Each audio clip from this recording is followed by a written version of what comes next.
बच्चों के लिए त्योहार जैसा होता है।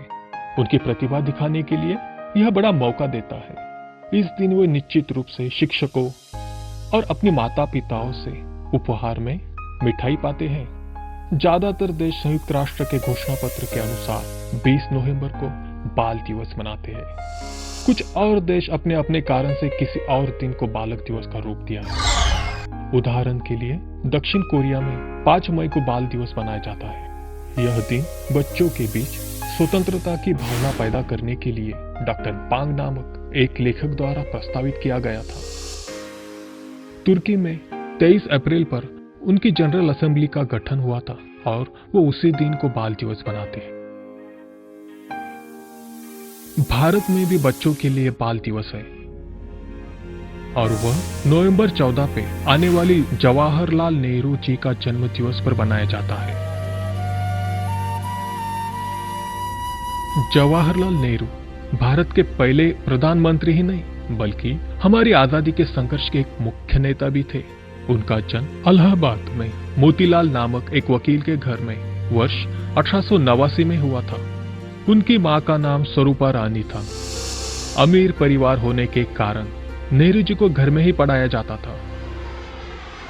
आगे की पढ़ाई के लिए वो इंग्लैंड गए और वकालत की डिग्री हासिल की। सन 1912 में भारत लौटने के बाद उन्होंने अपने पिता के साथ वकालत शुरू कर दी।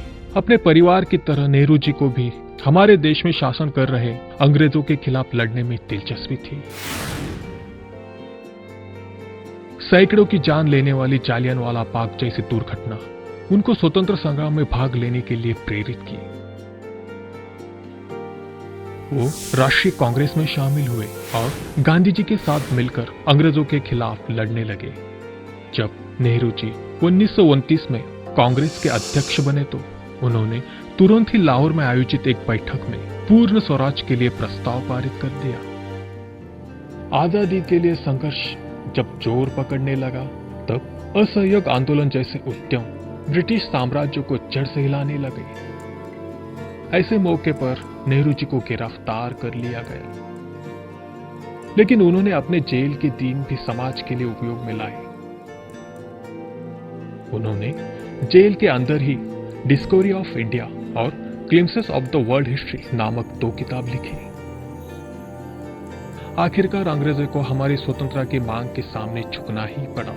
अंग्रेजों ने सन 1947 में भारत छोड़ने का फैसला किया, लेकिन उससे पहले देश को भारत और पाकिस्तान नामक 2 टुकड़ों में बंटवारा कर दिया।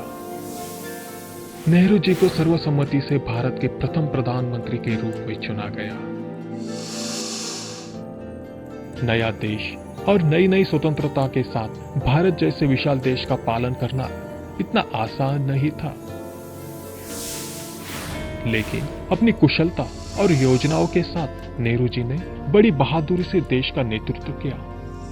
उन्होंने एम्स और आईआईटी जैसी संस्थाओं को शुरू करके स्वास्थ्य और विज्ञान को महत्व दिया।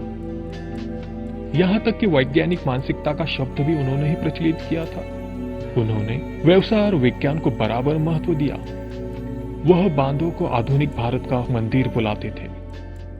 हालांकि वो भगवान पे विश्वास नहीं रखते थे, पर वो भारतीय संस्कृति के योगा को बहुत ही महत्व देते थे। नेहरू जी को दुनिया भर में एक बुद्धिमानी के रूप में सराहा गया। उन्होंने विश्व को शीत युद्ध से बचाने के लिए गुट निरपेक्ष नामक एक समिति का आयोजन भी किया था। इतने बड़े और व्यस्त नेता होने के बावजूद भी नेहरू जी बच्चों के साथ समय बिताना पसंद करते थे। यहाँ तक कि जब एक लड़के ने उनके सीने पर गुलाब का फूल लगाया तो उन्होंने हर दिन गुलाब पहनना शुरू कर दिया। बच्चे भी उनको प्यार से चाचा बुलाते थे। जब हमारे देश को एक बालक दिवस चाहिए था तो तुरंत ही नेहरू जी का जन्मदिन को चुन लिया गया, जिन्होंने इस देश के बच्चों से बेहद प्यार किया और उनको आगे बढ़ाया।